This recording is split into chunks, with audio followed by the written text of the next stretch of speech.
자, 지난 14장에서 엘람 동맹국의 포로로 잡혀갔던 조카 롯을 건지기 위해서 올라갔던 아브라함과 군사들이 그 엘람 동맹국을 이기고 뺏겼던 것들을 다 도로 찾아서 돌아왔습니다. 그 아브라함에게 오늘 그 후에, 여기 보니까 이후에, 그러니까 그런 전쟁을 이기고 난 바로 그 이후에 하나님께서 아브라함에게 찾아오셔서 자식과 땅에 대한 약속을 하고 계시는 그런 내용입니다. 하나님께서는 이 아브라함을 한번 택정하고 부르셔서 그 아브라함의 일생을 책임지시고 또 그를 통해서 하나님의 뜻을 이루기를 원하시는 언약을 맺으십니다. 이 언약은 변치 않는 언약입니다. 이 언약은 하나님이 아브라함을 얼마나 사랑하는지를 우리에게 잘 보여주는 그런 말씀입니다.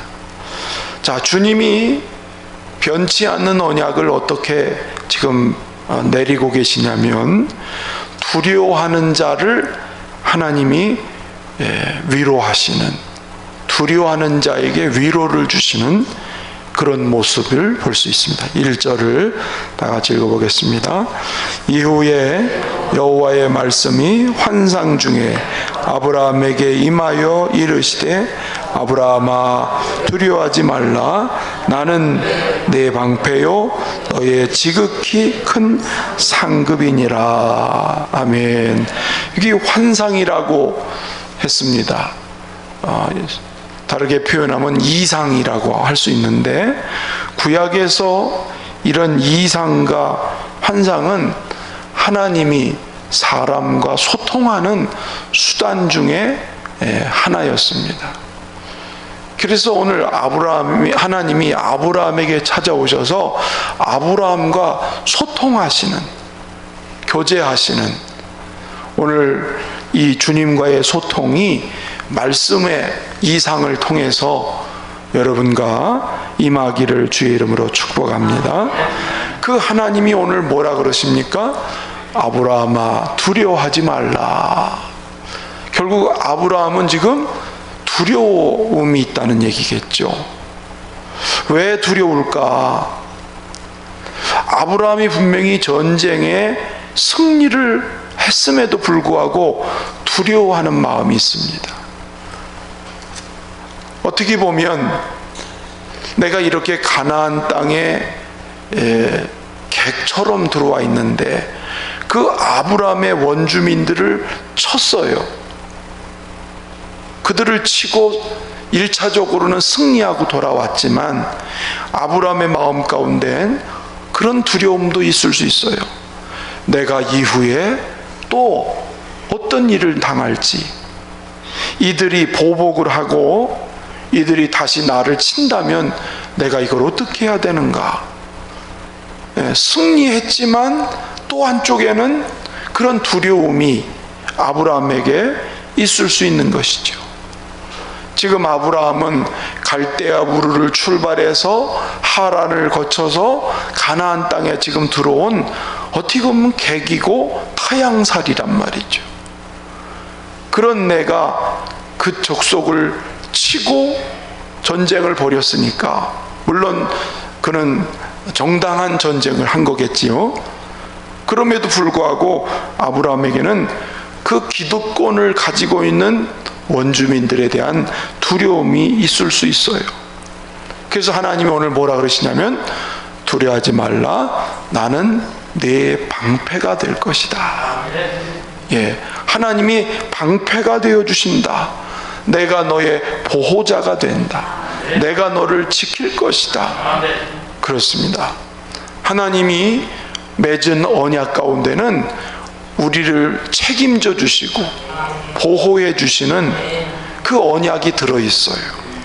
우리를 예수님의 피값으로 구원받은 성도들을 하나님께서는 암탉이 자기 새끼를 날개 아래 보호하는 것처럼 하나님은 보호하고 지키신다. 그런 뜻에서 내 방패가 되어준다, 이렇게 말씀을 하셨습니다. 또 너의 지극히 큰 상급이니라. 큰 상급, 하나님 자신이 상급이 된다라는 말은 왜 하셨을까요? 아브라함이 소돔 왕이 이 전리품을 네가 다, 이 물품을 다 취하라고 했을 때 아브라함은 그들과 섞이는 것을 싫어했어요. 믿음의 순수성을 잃어버릴까?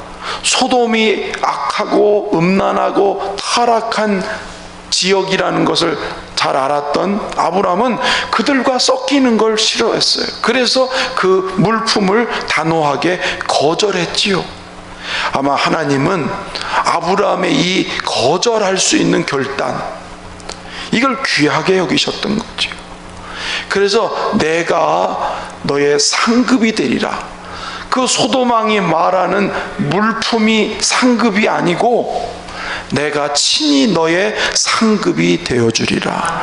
여러분, 우리가 세상의 유혹을 거절할 줄 알 때, 세상의 죄를 거절할 줄 알 때, 세상과 타협하지 않고 그걸 이길 때에 하나님은 그에 상응하는 보상을 주시고 상급을 주시는 그런 하나님이신 것입니다.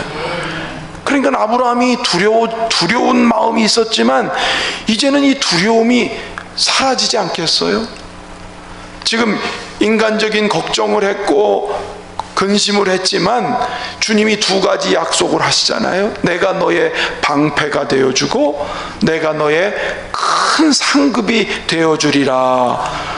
그 주님 계시면 얼마든지 살아갈 수가 있는, 그래서 아브라함에게는 큰 위로가 넘쳤다는 것이죠. 오늘 방패가 되시고 상급이 되시는 하나님이 우리의 소망이 되고 우리의 방패가 되시는 걸 믿으시기를 주의 이름으로 축원합니다. 바로 이게 하나님의 사람들에 대한 변치 않는 언약인 것이지요. 또 변치 않는 언약의 모습은 의심하는 아브라함을 믿도록 이끌어주고 계세요. 자, 내가 너의 상이 되어줄게. 그러니까 아브라함이 2절을 한번 읽어보시면 시작. 아브라함이 이르되 주 여호와여 무엇을 내게 주시려 하나이까? 나는 자식이 없사오니 나의 상속자는 이 다메섹 사람 엘리에셀이니이다. 자, 내가 너의 상이 되어줄게. 그랬을 때 아브라함이 무엇을 주시렵니까? 그러면서 그는 자기 속에 있는 얘기를 하는 거예요. 하나님께서 창세기 12장에 이 땅을 너와 네 자손에게 준다라고 분명히 하셨는데 자식이 지금 없어요. 아마 아브라함이 지금 학수고대하는 거는 하나님이 자식, 씨를 언제 주시려나, 그거를 기다렸다고 하는 의미겠죠. 자식은 여호와의 주신 기업이에요. 더군다나 구약 시대에는 이 하나님의 언약의 관계 속에서 상속자라고 하는 의미가 굉장히 컸던 그런 시대에 자식이 없으니까 하나님이 정말 나한테 주고자 하는 게 뭡니까? 나는 자식이 없습니다. 그러면서 나의 상속자는 이 다메섹 사람 엘리에셀이니이다. 지금 아브라함은 하나님이 씨를 준다고 했는 그 말씀에 대해서 의문점이 들었던 거예요. 왜? 시간이 한참 지난 지금까지 아기 소식이 없으니까. 그러니까 그 당시에 고대 사회에 상속자가 없을 때는 종이 법적인 상속자가 되는 것이 고대 문헌에 나타나 있어요. 그러니까 아브라함은 하나님 앞에 이 엘리에셀을 물어보는 것은 이 법적으로 어렸을 적부터 내 품에서 자랐던 이 엘리에셀, 비록 종이지만 내 자식과 똑같으니까 이 자식에게 상속자가 되는 것이 어떻습니까? 이렇게, 이건 사실은 법적으로 문제가 되지 않는 그런 거를 물어본 겁니다. 그때 하나님께서는 2절과 3절을 한번 3절 4절을 읽어보시면 시작. 아브라함이 또 이르되 주께서 내게 씨를 주지 아니하셨사오니 내 집에서 길린 자가 내 상속자가 될 것이니이다. 그때 하나님이 여호와의 말씀이 그에게 임하여 이르시되 그 사람이 내 상속자가 아니라 내 몸에서 날 자가 내 상속자가 되리라. 아브라함은 합리적인 이 얘기를 한 거예요. 하나님이 지금까지 나에게 씨를 안 주셨으니까 내 집에 있는 이 어렸을 적부터 자라난 엘리에셀이 상속자가 되는 게 마땅하지 않겠습니까? 그러니까 아브라함의 마음속에는 하나님의 약속에 대해서 이게 혼돈이 오고 더 나아가서는 의심하는 마음도 갖게 된 거예요. 하나님이 나에게 지금 주시지 않았습니다 라고 이렇게 얘기를 하잖아요. 그렇습니다. 우리가 하나님의 약속을 믿고 살다가 약속이 더디 이루어지면 때로는 의심하게 됩니다. 이게 하나님의 뜻이 아닌가? 처음에 할 때는 믿음으로 시작했는데 그게 현실 속에서 아직 아무런 열매나 결과가 나타나지 않으면 이게 내가 뭐 잘못된 것이 아닌가? 이런 의혹이나 의심이나 불안한 마음을 품을 수밖에 없는 것이지요. 아브라함도 역시 마찬가지인 겁니다. 그런데 하나님은 그런 아브라함에게 네 몸에서 날 자다, 그 종이 아니고 네 몸에서 날 자가 네 상속자가 되리라. 아브라함이 이 순간에 어땠을까요? 왜 그럼 지금까지 안 주셨나요? 아마 이런 의문이, 그런 질문을 하지 않았겠어요? 그러니까 하나님은 아브라함의 그 마음 상태를 알고 계시기 때문에, 꿰뚫어 보시기 때문에 아브라함을 불러냅니다. 5절 가서 보시면, 5절 시작. 그를 이끌고 밖으로 나가 이르시되 하늘을 우러러 뭇 별을 셀 수 있나 보라. 또 그에게 이르시되 내 자손이 이와 같으니라. 하나님이 의심하는 아브라함에게 데리고 나가시는 거예요. 별을 보게 하시는 거예요. 그 하늘의 그 수많은 별들을 보시면서 저거 너 셀 수 있겠니? 여러분 셀 수 있어요?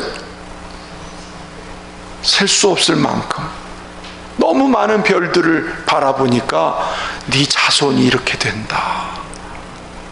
이게 뭐예요? 의심을 가졌던 아브라함에게 이게 하나님의 약속이 과연 맞는가라고 회의를 품을 때에 하나님은 네 몸에서 날짜라고 얘기하시면서 정확하게 지적하시면서 더 나아가서는 하늘의 별을 보여주시면서 그에게 이처럼, 이와 같이 내 자손을 있게 할 것이다. 자, 아까는 전에는 듣는 것으로 언약을 맺었다고 하면 이제는 보는 것으로 언약을 맺어주세요. 하나님은 우리의 연약함을 아시기 때문에 믿음을 자꾸 한 단계씩 끌어올리시는 그런 하나님. 할렐루야. 여러분, 모세가 하나님이 애굽으로 가라 그러니까 못 갑니다. 내가 무엇을 할 수 있습니까? 그러니까 지팡이를 던져라. 뱀이 됩니다. 그 그 지팡이를 다시 잡아봐라. 다시 지팡이가 됩니다. 네 오른손을 품에 넣었다 빼봐라. 문둥이가 됐습니다. 다시 넣었다 빼봐라. 깨끗하게 치유가 됐습니다. 눈으로 보이는 것으로 모세에게 하나님은 그의 믿음을 자꾸 북돋아 주시는, 일으켜 주시는 그런 모습인 거지요. 베드로도 처음 부를 때 주님이 그에게 말씀을 가르치고 나서 깊은 데 가서 그물을 내려 고기를 잡으라, 그 말씀을 던져주시면서 베드로가 순종하여 그물을 내리는 그 순간에 지금 어젯밤에 밤새도록 헛수고했던 베드로에게 가시적으로 보이는 고기를 잡도록 하나님이 섭리하시지요. 그때 베드로가 아까는 선생님 그랬다가 지금은 주여 이렇게 신앙 고백이 달라지고 예수님에 대해서 달라지는 그의 믿음의 모습이 달라져서 결국은 주님을 따라가는 제자의 길을 걸어가는, 할렐루야. 주님은 우리의 믿음을 이렇게 세워주시고 이끌어 가시면서 언약을 이루어 가시는 하나님이신 걸 믿으시기를 주의 이름으로 축원합니다.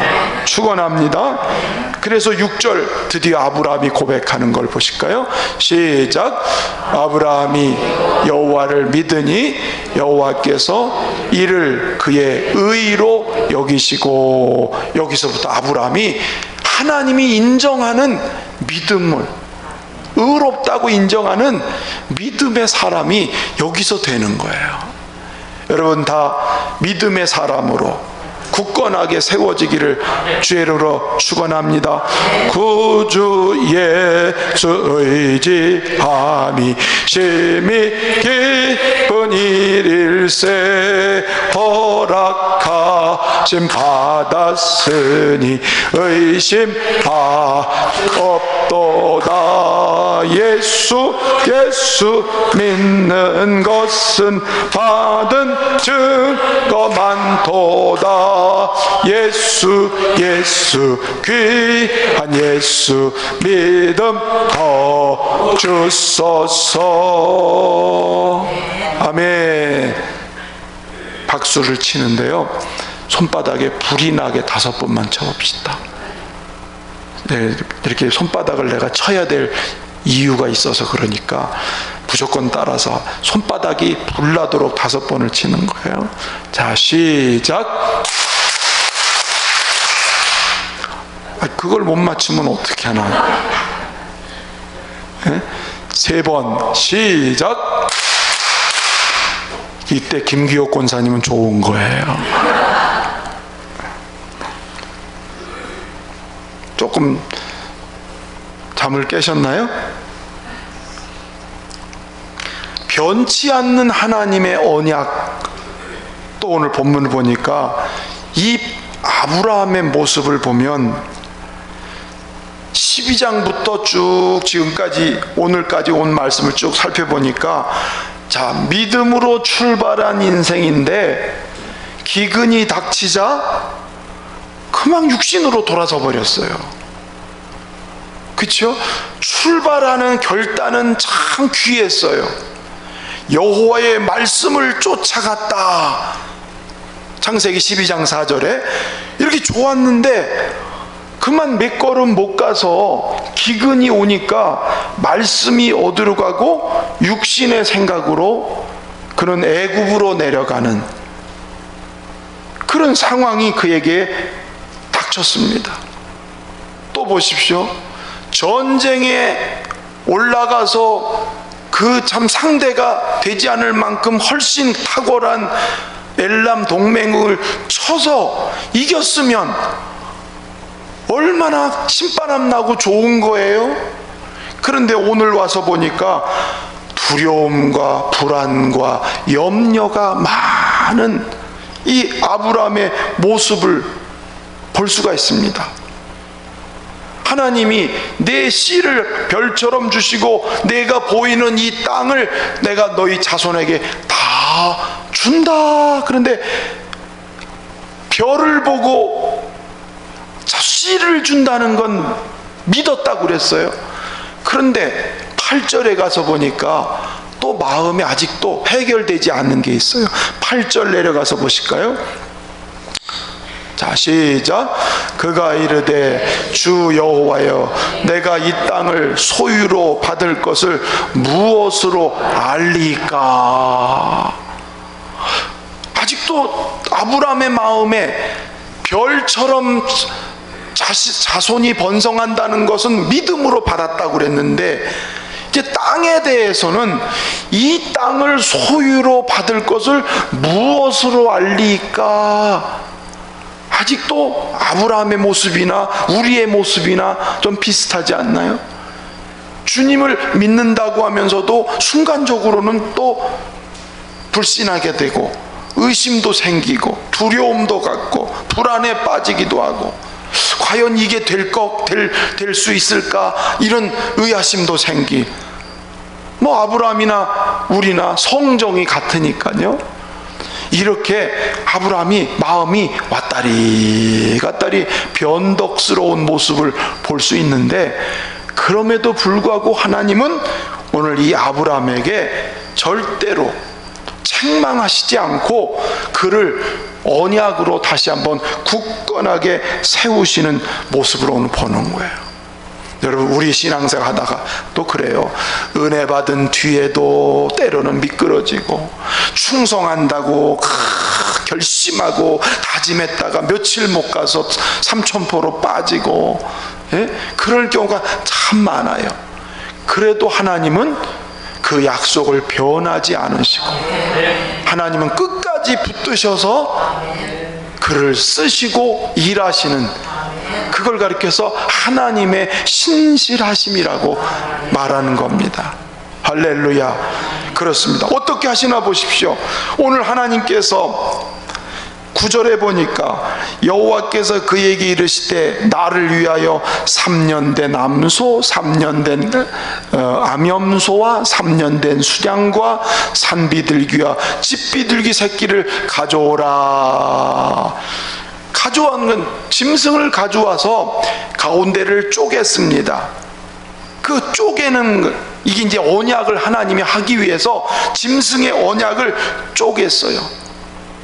깊은 밤중에 또 하나님의 이상이 보입니다. 아브라함에게 말씀합니다. 네가 이제 이방의 객이 될 거다. 거기서 400년 동안 종살이 하다가 이제 하나님이 그들을 징계하고 내가 너희를 구원할 거다. 출애굽에 대한 예언을 여기서 하세요. 하나님은 지금으로부터 400년 후에 되어질 일을 아브라함에게, 그래서 내가 너가 거하는 이 땅을 내 자손에게 반드시 줄 거다. 아주 구체적인 시기까지도 이렇게 하나님이 말씀하신 장면이 나옵니다. 내가 너를 건질 것이다. 너를 이 땅에 다시 돌아오게 할 것이다. 라는 말씀을 그 12절 이하에 보면은 한번 읽어보십시다. 13절부터. 자, 읽어볼까? 13절, 14절 시작. 여호와께서 아브라함에게 이르시되 너는 반드시 알라. 내 자손이 이방에서 객이 되어 그들을 섬기겠고 그들은 400년 동안 내 자손을 괴롭히리니 그들이 섬기는 나라를 내가 징벌할지며 그 후에 내 자손이 큰 재물을 이끌고 나오리라. 너는 장수하다가 평안히 조상에게로 돌아가 장사될 것이요. 16절 내 자손은 4대 만에 이 땅으로 돌아오리니 이는 아모리 족속의 죄악이 아직 가득 차지 아니함이니라 하시더니. 자, 하나님께서 짐승을 잡게 하시고 난 뒤에 앞으로 되어질 일을 이렇게 말씀을 하세요. 예, 그런 다음에 해가 져서 어두워지자 그 쪼개진 짐승 사이로 17절 말씀 한번 보실까요? 17절 시작. 해가 져서 어두울 때 연기나는 화로가 보이며 타는 횃불이 쪼갠 고기 사이로 지나더라. 자, 이제 뭐를 상징할까요? 자, 짐승을 쪼갰습니다. 쪼갠다는 건 희생을 말하는 거고 생명을 말하는 거예요. 삶과 죽음을 말해주는 게 짐승을 쪼개는 장면이에요. 근데 그 사이로 뭐가 지나간다고요? 타는 횃불이 지나간다는 것은 하나님이 지금 임재하셔서 그들 가운데 지나간다는 걸 말씀하는 거예요. 이게 뭘 얘기하냐면 목숨, 생명을 걸고 하나님이 너와 내가 언약을 맺는 것이다. 그 고대 사회에 아주 어떤 중요한 맹세를 할 때는 짐승을 쪼개고 횃불을 지나가게 하는 그런 어떤 문화가 있었다고 그래요. 그런데 오늘 이 횃불은 곧 누굴 얘기하냐면 오늘 약속하시는 하나님 자신을 말하는 거예요. 만일 이 짐승이 쪼개지는 것처럼 약속이 이루어지지 않으면 목숨을 내놓는다라고 할 정도로 아주 단단한 언약을 맺을 때에 짐승 사이로 횃불이 지나가는, 그러니까 하나님이 오늘 아브라함에게 이 땅을 어떻게 주시는가요? 아까 물어봤잖아요.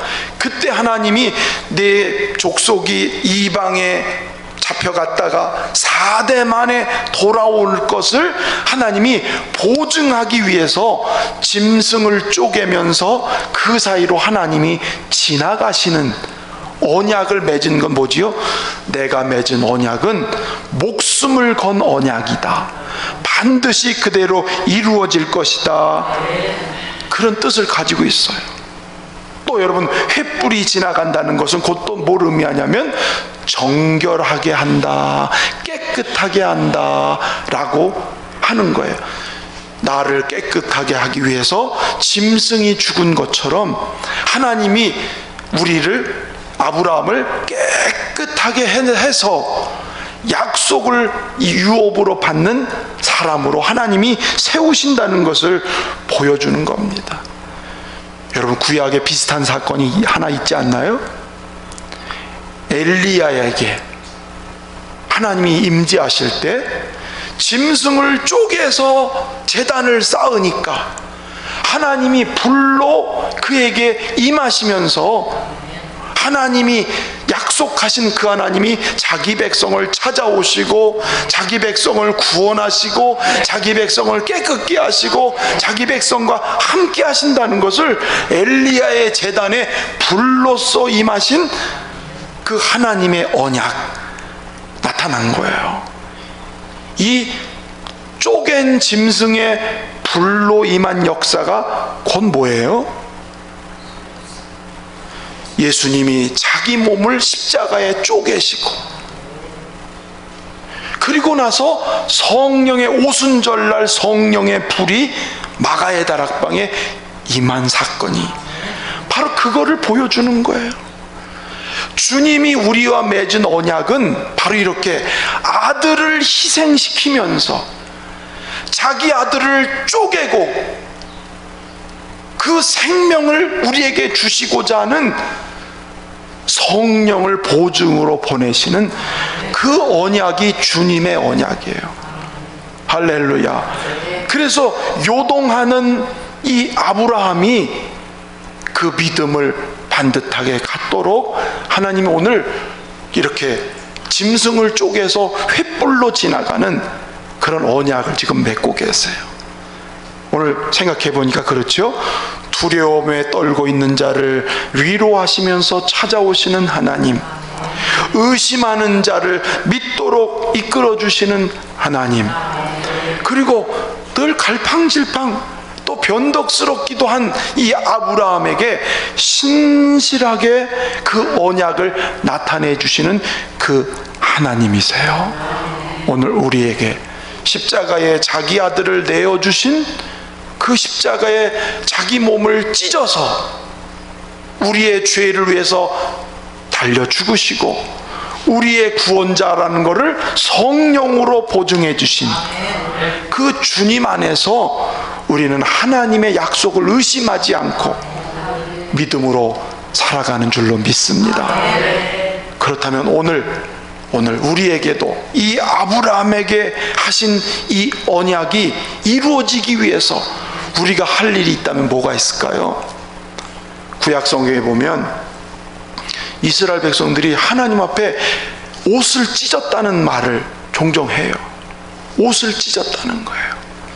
여러분, 그리스도의 핏값으로 구원받은 우리가 하나님의 성령으로 언약의 보증을 따라 살려면 내 마음을 찢어서 하나님 앞에 내 죄를 토설하고 찢고 고백하면 하나님의 성령이 우리 가운데 임하셔서 우리 가운데 도장을 찍으시고 인쳐서 우리로 흔들리지 않는 믿음의 사람으로 세워가신다고 합니다. 오늘 그거를 기억하면서 오늘 우리 모인 식구들 또 온라인으로 드리는 성도들도 내 마음을 찢고 하나님 내 죄를 깨끗게 하시고 나를 정결하게 하시고 약속의 성령으로 내게 임하여 주시옵소서.